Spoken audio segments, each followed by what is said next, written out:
আজকে আমি এই গহনাটা রং করব। আর তোমাদের সাথে কিছু কথা বলবো। তোমরা কি জানো, মাটির গহনা আমার না কেন জানি কালো রং করতেই ভালো লাগে। মনে হয় মাটি চায় যে আমি তাকে কালো রঙই করি, অন্য কোনো রঙে সাজতেই চায় না।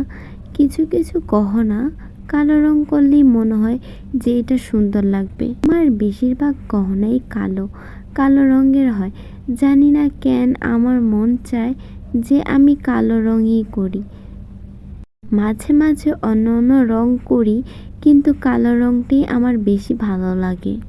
আজকে আমি এটাকে কালো রং করলাম। তারপর আমি এটাকে সুন্দর মতো রাঙিয়ে তুলব, যাতে কালো রঙের সাথে এরকম ইউনিক ইউনিক রং দিব, ভালো দেখা যায়। তার আগে আমি এটাকে ভালোভাবে শুকিয়ে নিব, যাতে আমি রংটা ভালোভাবে করতে পারি। এই তো আমার শুকানো শেষ। এখন আমি সুন্দর করে ইউনিক ইউনিক রং নিব, যাতে আমার গহনাটা সুন্দর লাগে। তাই জন্য আমি ফার্স্টে আগে টাটকা কালার হলুদ নিয়ে নিয়েছি, যাতে এটা সুন্দর মতো ফুটে ওঠে, দূর থেকেও যাতে সুন্দর লাগে। তোমরা জানো কি না, আমার বেশিরভাগ গহনাই কালো রঙের তৈরি করি। আমার মন চায় যে কালো রং তৈরি করি, কালো রঙের গহনা তৈরি করি, চুড়ি কালো রঙের তৈরি করি। কিন্তু আবার ইউনিকের চিন্তা করি যে যদি কিছু ইউনিক তৈরি করতে পারতাম, যদি ইউনিকটা সুন্দর হতো।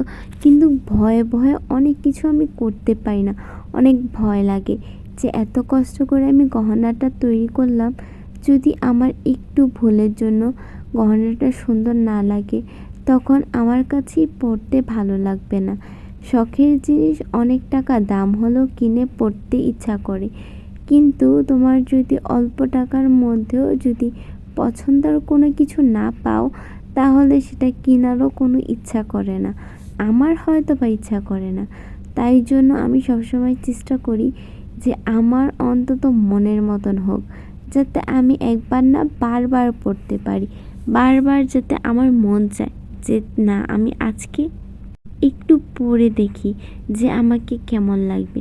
তো এই তো রং করা প্রায় শেষের কাছাকাছি। তোমরা বলবা যে আমার রং করাটা কেমন হয়েছে। আমি লাস্টে কিছু ছবি অ্যাড করে দেব, অরিজিনাল ফিল্টার ছাড়া। তো এই তো শেষ, আজকের জন্য এই পর্যন্তই।